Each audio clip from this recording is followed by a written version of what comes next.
¿Cómo están? Bienvenidos. Esto es Streaming y nos volvemos a reencontrar como todas las semanas para hablar de inteligencia artificial. Hola Maxi, ¿cómo andás? ¿Cómo estamos, equipo? ¿Todo bien? Muy bien, muy bien. Contentos con el invitado, Tommy, que nos va a hablar de la inteligencia artificial, por lo menos lo que ha pasado en la última década, aunque por supuesto esto no es nuevo. Sí, es un invitado con mucha trayectoria, así que vamos a ver varias etapas de sus momentos de emprendedor. Marcos Espontón es nuestro invitado. ¿Cómo estás? Bienvenido. Sos emprendedor, tecnólogo, especialista en IA. ¿Qué más te podemos poner en esa tarjeta de presentación? Hincha de talleres, quizás. Perfecto. Ahí. Lo más importante, quizás. Luis, ¿vos? También. Acá, todos detalles.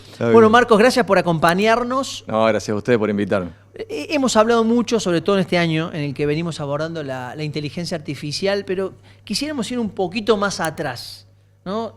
En tu etapa como emprendedor, como alguien que avanzó con la implementación de la IA, ¿qué has visto en estos últimos 10 años? Bueno, en los últimos 10 años, desde la ansiedad que tenemos todos hoy hasta la incredulidad que teníamos hace 15 años, si querés, que es cuando más o menos empezamos nosotros, pasó de todo. Nosotros empezamos, mi primer acercamiento fue cuando creamos una compañía famosa en Argentina en ese momento que se llamaba Maquinalis, que era una compañía que empezó proveyendo servicios de desarrollo de software y al cabo de poco tiempo yo tenía la suerte de dirigir la compañía y tenía la suerte de tener socios que me creyeran en que valía la pena enfocarse en algo que estaba naciendo y creciendo mucho, no había nacido, te llevaba mucho tiempo, pero que valía la pena como compañía enfocarse en algo que se llamaba aprendizaje automático o machine learning. Todos los modelos de inteligencia artificial que nosotros vemos hoy por hoy tienen debajo del capo cosas de esto de aprendizaje automático, ¿no? Pero bueno, estamos hablando del año 2010, es bastante fortuito, yo la verdad que no venía del mundo del software, yo venía del mundo de la ciencia política y medio como que el lugar en donde más o menos yo me encontraba con mis socios en ese momento era un lugar donde discutíamos cuestiones más de estadística y demás. Y por debajo, el machine learning o el aprendizaje automático de la inteligencia artificial es un método muy intenso en procesamiento estadístico, ¿no? Entonces, ahí empezamos a enfocarnos, pero es muy gracioso porque yo recuerdo esa época en la que yo decía, como compañía nos vamos a enfocar en esto y presentaba 3 diagramas de Venn, ¿no? Esos círculos grandotes en donde en el medio hay cosas que en teoría te dan foco, y adentro de ese foco yo ponía cosas como procesamiento de datos, big data, visualización de datos, inteligencia artificial, etcétera, y podía estar un rato largo poniendo cosas. ¿Y se entendía? Claramente no, claramente no, pero bueno, por eso digo, tuve la suerte de tener socios de que me creyeran de que siguiéramos en esa dirección. Y había compañías que en ese momento empezaban a invertir fuertemente. O sea, si vos levantabas compañías fuertes como Google o en ese momento Yahoo, que no sé si se acuerdan que existía, sigue existiendo Yahoo. De hecho, tenía una parte del desarrollo acá en San Luis, la compañía esa. Estaban invirtiendo mucho en esa área y era un poco una de las formas que nosotros también teníamos de despegarnos. Teníamos una conexión muy fuerte con la FAMAF, con la Facultad de Matemática, Astronomía y Física de Córdoba. Entonces empezamos a invertir en eso y los problemas que se tienen hoy para entender las ventajas de la inteligencia artificial o de resolver un problema con la inteligencia artificial eran los mismos problemas que se tenían hace 15 años, ¿no? Entonces creo que en algún punto siempre cuesta adoptar métodos nuevos de resolver problemas existentes. Lo que cambió en el último tiempo es que claramente quienes podemos jugar con las soluciones que se pueden crear son todas aquellas personas que puedan hablar, ¿no? Digo, claro. Aquellas personas que puedan hablar español o inglés o el idioma que sea que hablen, pueden crear soluciones con inteligencia artificial. Otro gran cambio que creo que hubo no fue solo la cantidad de personas que podían empezar a construir soluciones, sino también esto generó en los últimos 2 años no más que el volumen de soluciones ya pase la cantidad de problemas que tenemos identificados que valga la pena resolverse con inteligencia artificial. O que valga la pena resolverse, no todas las situaciones que son un dolor, de repente son un problema que las compañías o que las personas quieren que se resuelva. O si quieren que se resuelva, no necesariamente quieren resolverlo hoy. Entonces, o si quieren resolverlo hoy, quizás no lo quieren resolver con la plata con la cual estamos dispuestos a invertir la solución, o lo resolveríamos si fuera gratis. Entonces, lo que pasó es que hay una explosión de soluciones, oferta y demás que en algún punto está saturando. Como cambios de ese estilo han pasado de todos, creo que 15 años en la vida de inteligencia artificial fueron como 150 años de ciencia previo. Así que si quieren nos metemos en todos los, no sé, en partes de ese capítulo. Pero si vos tuvieras que definir qué es la inteligencia artificial.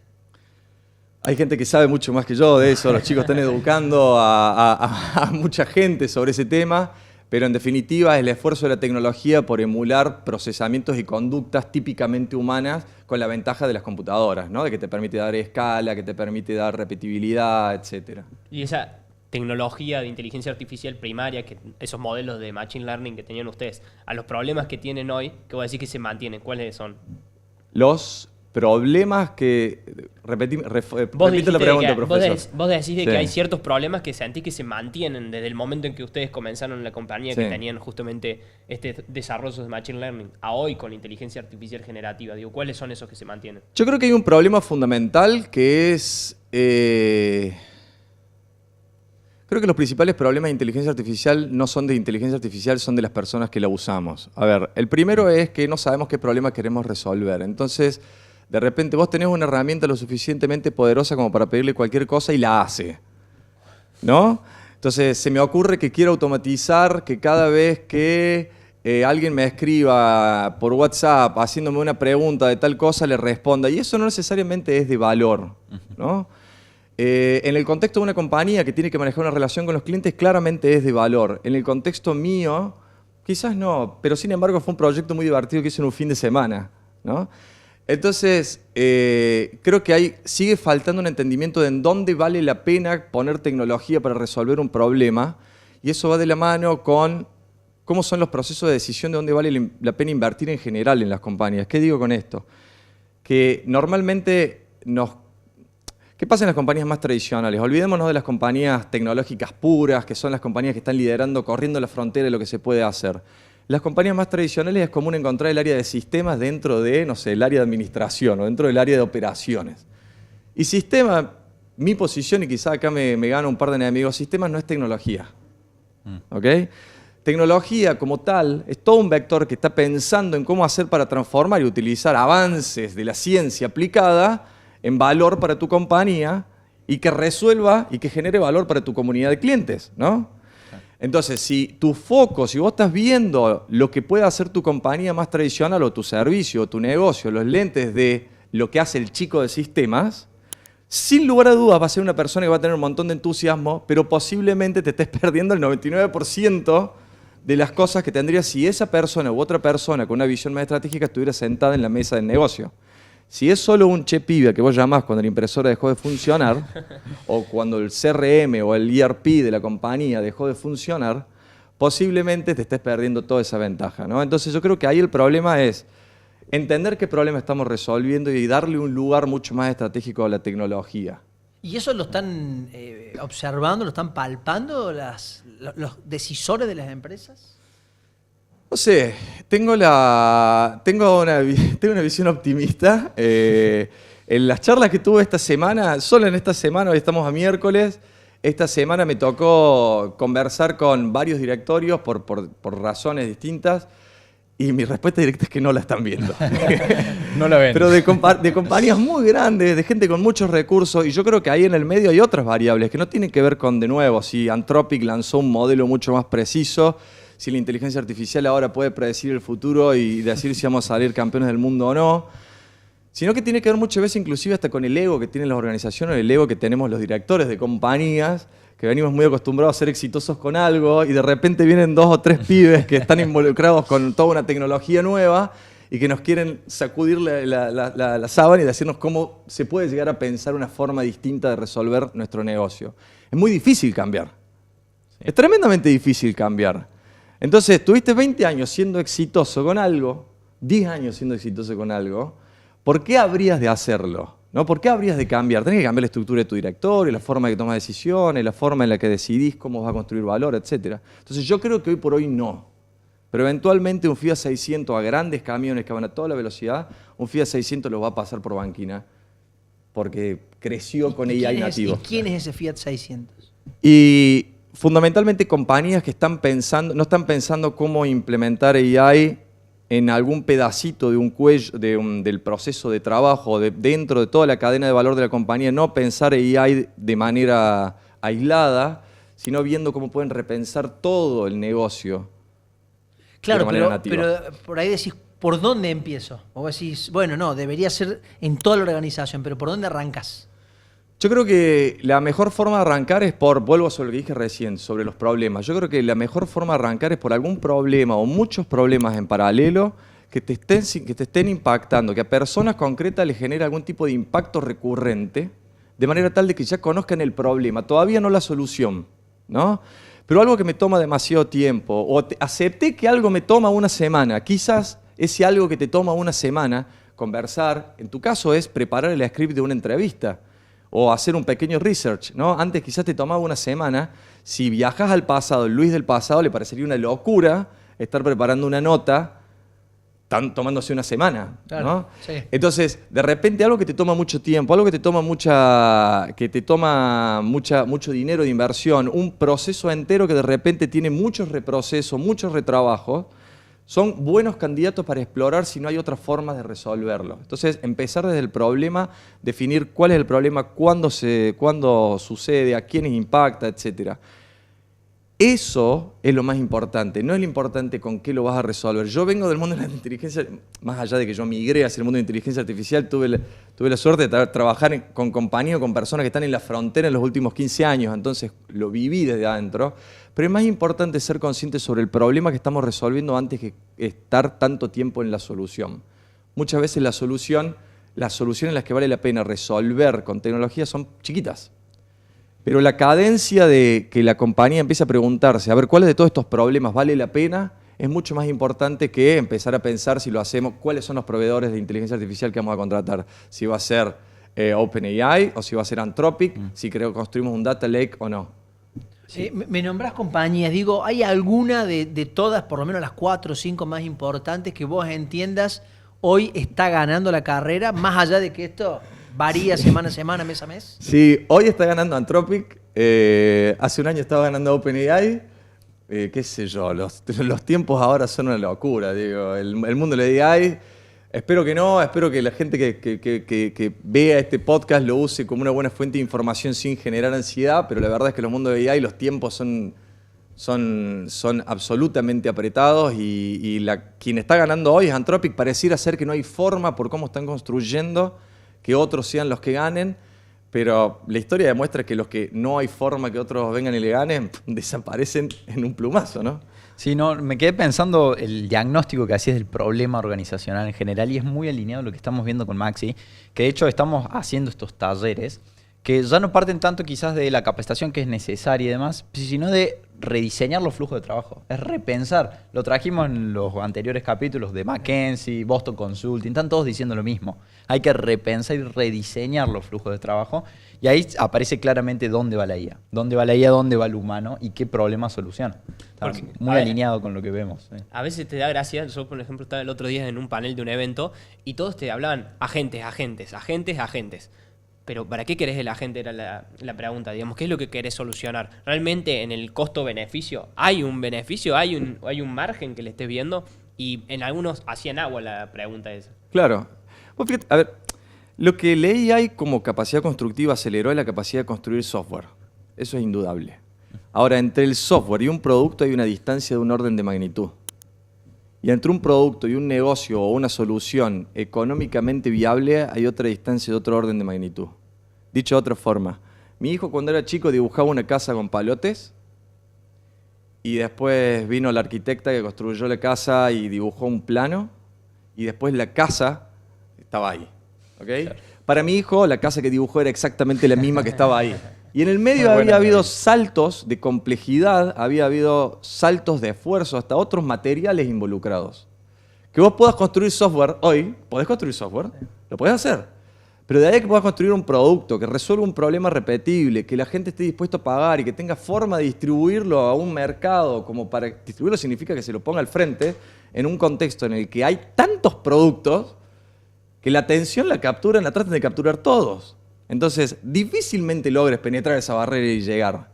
Entonces, construir software, construir producto, construir un negocio o una solución viable para una compañía, si no estás queriendo construir un negocio desde el principio, pero estás queriendo construir una solución en el contexto de una compañía y que tenga sostenibilidad, Y no es trivial, no es para nada trivial. Entonces, por eso significa repensar el proceso. En el medio, cuando estés construyendo un producto, suponte que lo querés hacer dentro de una compañía o que lo querés hacer dentro de tu propio negocio.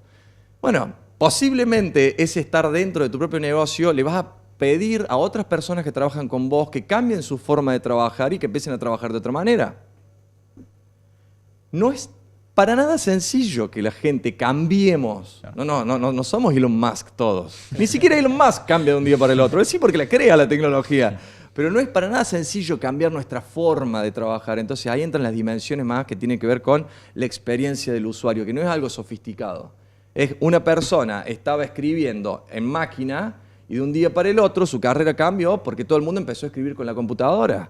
Entonces algo tenés que hacer porque el dispositivo con el que va a escribir tiene que ser igual a la máquina de escribir con la cual venían escribiendo 60 años para atrás. Porque si no, no lo van a adoptar. Y eso le pasó a todos los otros teclados más o menos sofisticados que aparecieron en la época, ¿no? Entonces eso pasa con las dinámicas de producto. Recién hablaste del problema, focalizarse en el problema y no tanto en la solución. Vos has venido del mundo emprendedor. ¿Qué le dirías hoy a esos emprendedores de un ecosistema como el cordobés, en el que están comenzando a desarrollar su startup, su emprendimiento con inteligencia artificial? Que se focalicen en un dolor, porque por ahí le vienen a las empresas con la solución y no es lo que están necesitando. Sí, yo creo que... La primera compañía que mencioné, tuvimos éxito, la compró Mercado Libre, ¿no? Digo, eso es lo que estábamos charlando antes. Llegó a ser la compañía de Machine Learning más grande de Latinoamérica y de inteligencia artificial más grande de Latinoamérica, un montón de cosas súper lindas de esa historia. La segunda compañía que fundé, con un montón de cosas lindas como levantar capital, tener centenas de miles de usuarios en el mundo, grandes compañías como clientes, la fundí, ¿no? Ah, mira. Entonces, fundás y fundís en un mismo emprendimiento. Muy honesto. no, digo, claro. Entonces... ¿Pero por qué se dio eso? A ver, contanos un poquito, me interesa. ¿Por qué se dio? Te respondo primero la pregunta y después hablamos de ese caso.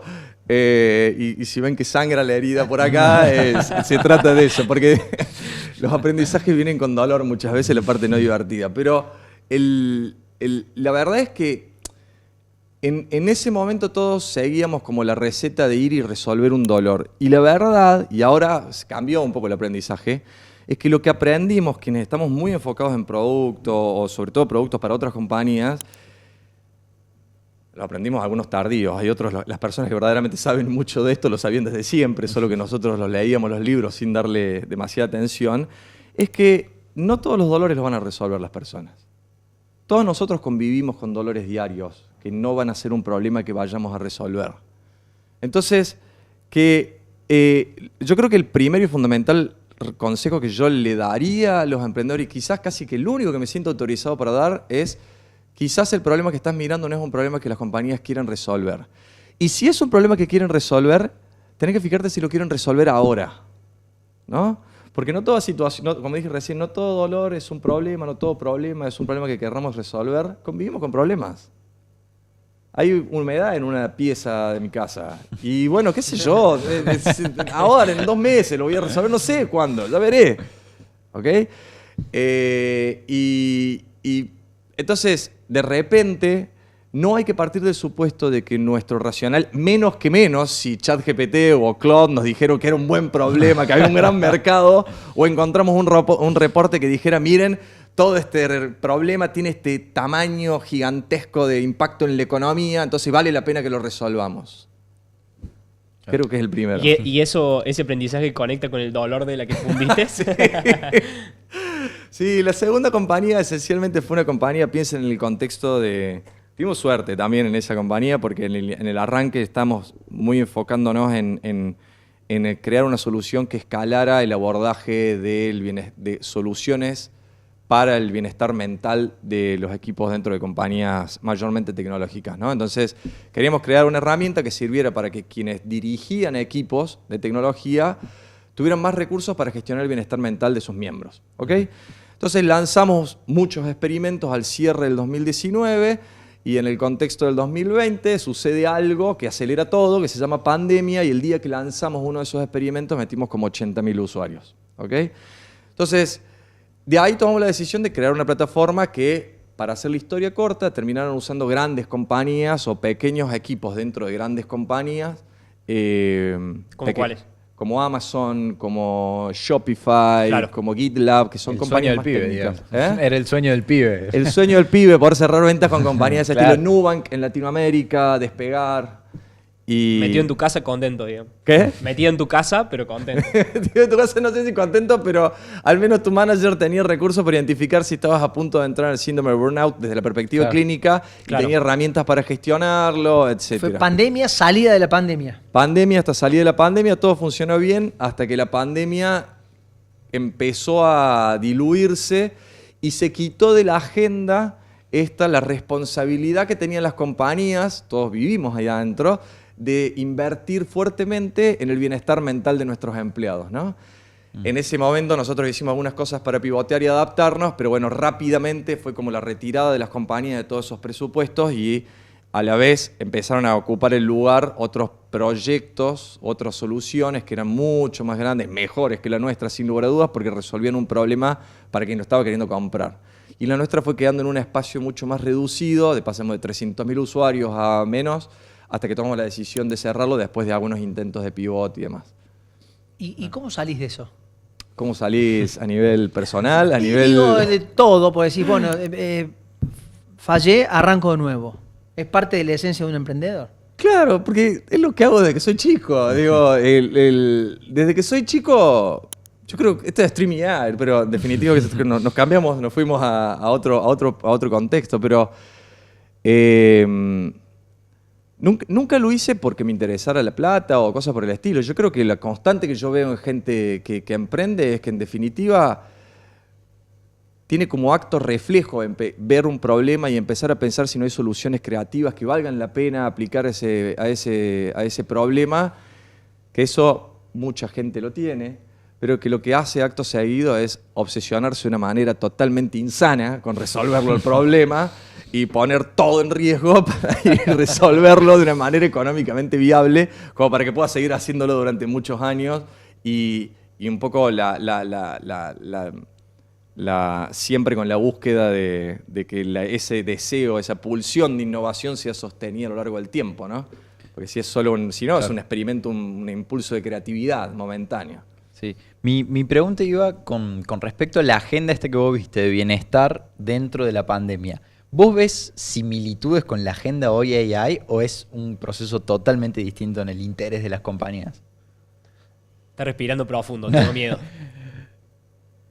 Yo creo que acá estamos participando en reforzar parte de la agenda, ¿no? Entonces, en algún punto sí hay similitudes en el momento en el que ahí donde algún tipo de ánimo social quiere hablar de algo, de este otro lado hay intereses para apalancar y apalancarse sobre esa conversación. No sé si se entiende lo que digo. Sí. Entonces, en ese momento, obviamente, estábamos todos encerrados. El problema de la salud mental era un problema que se hacía evidente. Y era un problema que era medio... en ese contexto también pasaron dentro de las compañías de tecnología un volumen de demanda por talento que hacía que cuidar al talento de tecnología fuera una prioridad de número, estaba dentro del top 3 priority del CEO. Entonces, Mantenerlo para que no se te vayan. que no se te vayan. Ahora con inteligencia artificial de repente están cambiando las cosas. Que se vayan. No sé si que se vayan, pero por lo menos si quieren ir, dejémoslos que se vayan en muchos casos. No digo que no están así, pero bueno. Entonces, sí pasa, la similitud con la conversación sobre inteligencia artificial, sí pasa, creo yo, que hay una agenda global sobre conversar sobre temáticas de inteligencia artificial, de la misma manera que en ese momento hablábamos sobre bienestar mental. Creo que lo que es distinto es que la promesa que tiene la inteligencia artificial es insertarse en la productividad de las compañías, la cual parece ser que va a ser definitivamente mucho más sostenida a lo largo del tiempo, ¿no? Digo, porque es una nueva forma de trabajar, una nueva forma de crear valor. Vuelvo al caso de recién, a fines de los 80, ¿cuántas personas trabajaban llenando formularios a mano que un día al otro tuvieron que aprender a usar computadoras, ¿no? Digo, ustedes son muy jóvenes, pero en un momento dado eso sucedió. Digo, todos los que están del otro lado de las cámaras en un momento dado dejaron de hacer cosas y empezaron a hacerlas con computadora. Eso no emergió de la nada, eso sucedió. Y yo sí creo que estamos en un momento fundacional de ese estilo. Yo me vine acá y quedaron computadoras trabajando por mí. ¿No? Claudio, 2 manos, ahí está. Y Hermes haciendo cosas, y OpenClaw haciendo otras, y claro, digo, y me vine y me vengo contento por hacerlo. Digo, puedo ser varios yo, independientemente que esté acá. Siempre planteamos, ¿no?, en estos programas cuestiones como las que vos nos decís y el tema de la productividad, ¿no? Porque vos podés estar haciendo quizás 2 cosas. Tu físico en un lugar, pero tenés tu otro yo que esté gestionando y trabajando. Eso en la productividad en el corto plazo, ¿a cuánto lo potencias? A ver, buscar alguna unidad de medida. Te cuento algo que estamos haciendo en la compañía actual. En la compañía actual creamos infraestructura que permite hacer determinados tipos de entrevistas, determinados tipos de conversaciones guiadas por voz, con una inteligencia artificial. Es decir, lo que les contaba recién.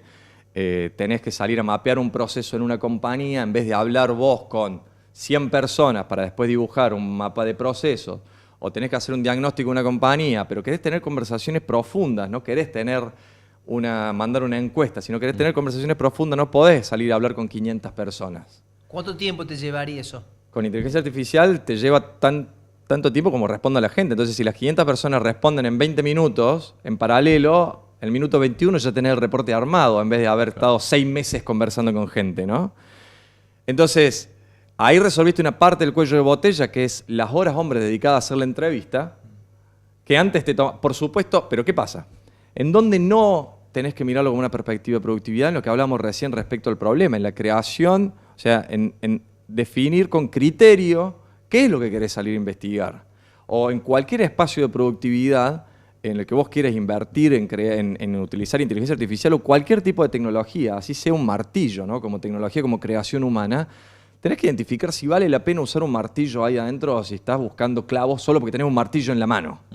¿Okay? Entonces, en ese sentido, creo que no hay que buscar la productividad por productividad per se, sino que de repente hay que también entender un poco en contexto y desarrollar criterio de profundidad, decir, che, ¿cuál es el valor que estoy queriendo crear? ¿Cuál es el problema que estoy resolviendo? Podría resolver infinitos problemas. ¿Cuál es el que me hace ganar?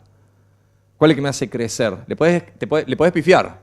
Todos le podemos pifiar, pero en definitiva, desarrollar ese criterio es lo que el día de mañana te permite escalar, porque inclusive al momento en el que vos estás interactuando con la inteligencia artificial, estás definiendo un criterio de por qué te importa algo.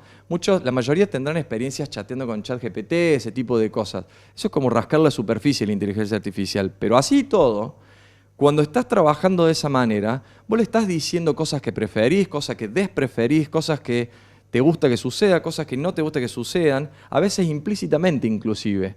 Y eso forma parte del criterio que después podés escalar el resto de tu compañía, ¿no? Y eso es parte del know-how que muchas veces está implícito. Hablas de promptear con una de las herramientas. Para el común de la gente que nos está mirando, ese sería el primer paso inicial y la verdad que nos gusta quedarnos con algún concepto de nuestros invitados. ¿Qué recomiendas hoy? Que tomen el curso los chicos. No, a ver, lo que... sí, digo, no lo tomé, pero nada, por favor, que vaya tráfico hacia allá. Y que vean StreamYard para estar al tanto. Yo lo que recomiendo es, a ver, herramientas como Claude, para quienes no lo usen, tiene una interfaz de chat similar a ChatGPT. Son mucho más robustas y no están diseñadas para que vos estés chateando todo el día.